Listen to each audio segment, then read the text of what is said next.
बिस्मिल्लाहिर्रहमानिर्रहीम। अस्सलाम वालेकुम स्टूडेंट्स।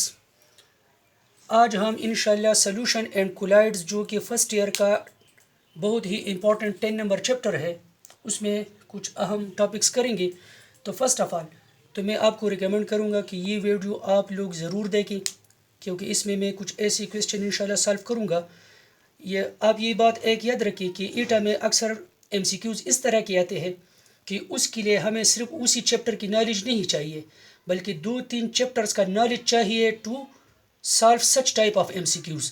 तो बोर्ड पर मैंने ऑलरेडी एक लिखा हुआ है ताकि फिर वीडियो ज़्यादा लेंथी ना हो। तो आप ये वीडियो मैं स्ट्रांगली रिकमेंड करूँगा कि आप लोग ज़रूर देखें। आज हम एक टॉपिक इंशाल्लाह करेंगे मोलरिटी के हवाले से। तो सिंपल टॉपिक है मोलरिटी। किसको नहीं पता कि it is the concentration unit and molarity is denoted by capital M, which is actually the number of moles of solute dissolved per liter of solution, not per liter of solvent. Per liter of solution is called what? Molarity. So simple, number of moles dissolved per liter of solution, so its unit is mole per liter या mole per decimeter cube. So simple है। अगर हम for example 1 molar sodium hydroxide solution बनाना चाहें तो obvious सी बात है कि हम 1 मोलर अगर हम सोडियम हाइड्रोक्साइड का सोल्यूशन बनाना चाहते हैं तो इसके लिए हम 1 मोल सोडियम हाइड्रोक्साइड लेंगे, जो कि हमें पता है कि 40 gram of sodium hydroxide is equal to the 1 mole. पहले हम इसको थोड़ा सा डिस्टिल वाटर में डिज़ोल्व करेंगे। पहले से हम 1 लीटर नहीं लेंगे, क्योंकि जब ये 40 ग्राम 1 लीटर वाटर में डिज़ोल्व होगा तो सारा जो वॉल्यूम होगा सोल्यूशन का वो 1 लीटर से ज़्यादा हो जाएगा। तो पहले हम इसको लेस देन 1 लीटर वॉल्यूम में डिज़ोल्व करेंगे। जब ये डिज़ोल्व हो जाएगा तो फिर पूरा वॉल्यूम ऑफ सोल्यूशन हम कहाँ तक डाइल्यूट कर देंगे? 1 लीटर तक। सो ये 1 मोलर सोल्यूशन ऑफ क्या होगा? सोडियम हाइड्रोक्साइड होगा। सो अगर हम 0.5 मोलर सोल्यूशन सोडियम हाइड्रोक्साइड का बनाना चाहते हैं सो ऑब्वियसली हम 0.5 मोल ऑफ सोडियम हाइड्रोक्साइड लेंगे, यानी हम इसका 20 ग्राम लेंगे और इसको डिज़ोल्व करेंगे to form 1 litre solution. Now यहाँ पर मैंने एक इम्पॉर्टेंट क्वेश्चन लिखा हुआ है। For example there are certain type of MCQs which are related to about more than one chapters. For example, this MCQs is related to almost 3 chapters. For example, you should know acid base, you should know solution, and also you should know something about thermochemistry. Then you can solve. तो ये एक MCQ नहीं है, बल्कि ये 7-8 MCQs का एक मजमुआ है। लेकिन अगर आप इस तरह के MCQs को सॉल्व करते हैं देन आपके लिए ईटा के MCQ सॉल्व करना इंतहाई ही आसान होगा। तो ये सिर्फ मैं आप लोगों की प्रैक्टिस के लिए और प्रिपरेशन के लिए कर रहा हूँ। Now for example let's suppose 250 ml 4 molar aqueous solution of sodium hydroxide, यानी सोडियम हाइड्रोक्साइड का जो सोल्यूशन है वो क्या है? 4 मोलर है। 4 मोलर का मतलब है कि 1 लीटर में कितने मोल होंगे सोडियम हाइड्रोक्साइड के? 4 मोल। लेकिन इसका वॉल्यूम जो है स्टूडेंट्स वो कितना है? 250 ml है। ठीक है, 250 ml 4 molar aqueous solution of sodium hydroxide have dash mole of sodium hydroxide. तो 1 लीटर में तो 4 मोल होंगे तब ही 4 मोलर होगा, लेकिन ये 1 लीटर के लिए है। हमारे पास वॉल्यूम क्या है? 250 ml है। तो अगर 1 लीटर में 4 मोल होंगे तो 250 ml में हमारे पास कितने मोल ऑफ सोडियम हाइड्रोक्साइड होंगे? तो फर्स्ट आप पूरा MCQ रीड कर लें, देन हम इसका एक एक पार्ट अलग अलग करेंगे। लेकिन आई स्ट्रांगली रिकमेंड कि आप वीडियो को लास्ट तक ज़रूर देखें, तभी आपको इसका फ़ायदा होगा। सो 250 ml 4 molar aqueous solution of sodium hydroxide have dash mole of sodium hydroxide. तो हमारे पास एक क्वेश्चन यहाँ पर आ गया, कितना होगा? विच react with how much? 500 millilitre. लेकिन उसकी मोलरिटी क्या है? 2 मोलर है। 500 ml of 2 molar HCl solution which have dash mole of HCl, यानी HCl की मोलरिटी क्या है? 2 मोलर। 2 मोलर मतलब 1 लीटर में कितना HCl होगा? 2 मोल होगा 1 लीटर में। लेकिन वॉल्यूम जो गिवन है वो 1 लीटर नहीं है, वो क्या है? 500 ml है। सो इसमें कितने मोल ऑफ HCl होंगे?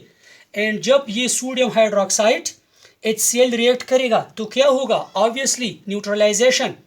और न्यूट्रलाइजेशन के नतीजे में क्या होगा, हीट ऑफ न्यूट्रलाइजेशन रिलीज होगा and release dash kilo joule heat of neutralisation, जो कि हमें पता है कि 1 mole strong acid 1 mole strong base के साथ रिएक्ट करेगा तो कितना हीट ऑफ न्यूट्रलाइजेशन रिलीज होगा, -57.6 किलो जूल पर मोल। इस पर मैंने वीडियोस डिटेल में की भी है कि it is molar heat of neutralisation for strong acid and strong base. तो क्वेश्चन है कि ये जब रिएक्ट करेंगे तो कितना kilo joule heat of neutralisation होगा and in this reaction dash is limiting and dash is excess reacted. तो चौथा चैप्टर भी आ गया स्टोइकियोमेट्री। इट मीन्स इस तरह के एक एमसीक्यू करने से आपको 4 चैप्टर की नॉलेज मिलती है। तो आप ये ज़रूर देखें, इंशाल्लाह बहुत ही इंटरेस्टिंग होगा आपके लिए। तो इस क्वेश्चन के 5-6 पार्ट्स है और हम इसको बहुत ही आसान तरीके से इंशाल्लाह हल करेंगे। First part, the sodium hydroxide solution जो गिवन है वो स्टूडेंट्स कितना है, 250 ml है सोडियम हाइड्रोक्साइड का, और इसकी मोलरिटी कितनी है, मोलरिटी कितनी है 4 मोलर। तो अगर इसमें 250 ml में कितने सोडियम हाइड्रोक्साइड के मोल्स होंगे, ये 4 मोलर तो क्या है 1 लीटर के लिए है। तो इट मीन्स अगर 1000 ml में सोडियम हाइड्रोक्साइड के कितने मोल्स है, 4 मोल, बिकॉज इट इज 4 मोलर। तो स्टूडेंट्स 250 ml में इसके कितने मोल चाहिए, वो भी 4 मोलर होगा, लेकिन वॉल्यूम इसका कितना होगा 250 होगा। सो सिंपल, 1000 को अगर हम 4 पर डिवाइड करें तो क्या आएगा 250। तो अब इस मोल्स को भी 4 पर डिवाइड कर ले तो क्या आएगा 1 मोल। इट मीन्स अगर 1 लीटर में 4 मोल्स है तो 250 ml में इसके कितने मोल चाहिए, 1 मोल चाहिए। कितने मोल चाहिए, 1 मोल। अगर 4 ग्लास ऑफ वाटर के लिए 4 चम्मच चीनी चाहिए तो उतनी ही स्वीटनेस के लिए 1 ग्लास ऑफ वाटर में हम कितनी चीनी डालेंगे, 1 स्पून डालेंगे ना। जब वाटर कम है तो उसमें चीनी भी कम चाहिए। सो फर्स्ट यहाँ पर जो ऑप्शन है कि 250 ml 4 molar aqueous solution of sodium hydroxide में कितने मोल ऑफ सोडियम हाइड्रोक्साइड होंगे, तो कितने होंगे 1 मोल। कितने होंगे 1 मोल सोडियम हाइड्रोक्साइड होंगे। ठीक है, नाउ फर्स्ट पार्ट इसका हमने सॉल्व कर लिया कि अगर सोल्यूशन 250 ml है और मोलरिटी इसकी अगर हमें 4 मोलर बनाना है तो हमको इस 250 में 1 मोल सोडियम हाइड्रोक्साइड डिजॉल्व करना पड़ेगा and it react with 500 ml of 2 molar HCl solution. यानी सोल्यूशन HCl का कितना है 500 ml और इसकी मोलरिटी कितनी है 2 मोलर है। इट मीन्स 1 लीटर में कितने मोल चाहिए 2 मोल। सो ऑब्वियसली 1 लीटर का मतलब है 1000 ml। तो अगर 1000 ml में 2 मोल HCl चाहिए तो स्टूडेंट्स 500 ml के लिए ऑब्वियसली कितना मोल चाहिए होगा 1 मोल चाहिए। सो ऑब्वियसली कि 2 मोलर जो 500 ml का HCl है उसमें भी हाइड्रोजन आयन या HCl की मिकदार कितनी है 1 मोल। यानी अगर आप 1 लीटर में 2 मोल डालते हैं तो 500 ml में आप 1 मोल डालते हैं तो दोनों की मोलरिटी क्या होगी 2 मोलर होगी। तो फर्स्ट 2 MCQs हमारे सॉल्व हो गई कि 250 ml 4 मोलर में सोडियम हाइड्रोक्साइड का कितना मोल चाहिए 1 मोल और 500 ml 2 मोलर HCl में HCl के कितने मोल है 1 मोल। सो ऑब्वियसली अगर दोनों ही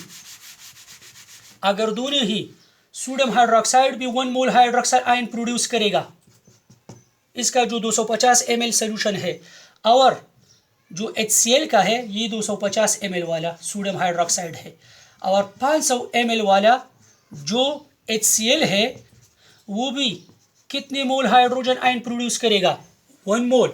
और जब 1 मोल एसिड और 1 मोल बेस रिएक्ट करते हैं तो कितना हीट ऑफ न्यूट्रलाइजेशन रिलीज होगा -57.6 किलो जूल। तो यहाँ पर क्या आ गया students -57.6 kilo joule heat release होगा जब 250 ml 4 molar sodium hydroxide react करेगा 500 ml 2 मोलर HCl के लिए। Now dash is limiting reactant and dash is excess. So obviously जब हाइड्रोक्साइड आयन भी 1 मोल है, हाइड्रोजन आयन भी 1 मोल है, तो इसमें न तो लिमिटिंग है और न एक्सीज है।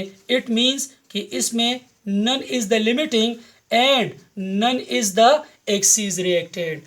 हाइड्रोजन आयन भी 1 मोल है और हाइड्रोक्सल आयन भी इसमें क्या है 1 मोल है। So obviously 250 ml sodium hydroxide 4 molar में हाइड्रोक्सल आयन कितने होंगे 1 मोल हाइड्रोक्सल आयन, और 500 ml 2 मोलर्स HCl में हाइड्रोजन आयन कितने होंगे 1 मोल हाइड्रोजन आयन। तो जब 1 mole acid of hydrogen ion जो है और 1 मोल बेस का हाइड्रोक्सल आयन रिएक्ट करेगा तो molar heat of neutralisation obviously क्या होगा -57.6 किलो जूल होगा, और न तो इसमें लिमिटिंग है और न इसमें क्या है एक्सीज है। तो इस एक क्वेश्चन को सॉल्व करने के लिए हमारे पास कितने चैप्टर का नॉलेज होना चाहिए, हमें ये भी पता होना चाहिए what is heat of neutralisation, what is acid base, strong acid और स्ट्रॉन्ग बेस क्या है, मोलर हीट ऑफ न्यूट्रलाइजेशन कितनी है, लिमिटिंग और एक्सीज क्या है, और हमें मोलरिटी भी मालूम होनी चाहिए कि what is meant by molarity. इस पर मैं इंशाल्लाह और भी बहुत ही इंपॉर्टेंट वीडियोस बनाऊंगा। इस MCQ ये वीडियो आप लास्ट तक ज़रूर देख लें। अगर कोई बात समझ न आए तो फिर मुझसे पूछ भी सकते हैं, थोड़ा सा रिवाइंड करके भी देख ले। तो इस एक क्वेश्चन में 4-5 कॉन्सेप्ट्स मिला कि मैंने एक क्वेश्चन बनाया है जो कि आपको ईटा के प्रेप्स के लिए और बोर्ड एग्जाम के लिए बहुत ही हेल्प करेगा। इंशाल्लाह और वीडियोस भी अपलोड करूँगा। टिल देन अल्लाह हाफिज़।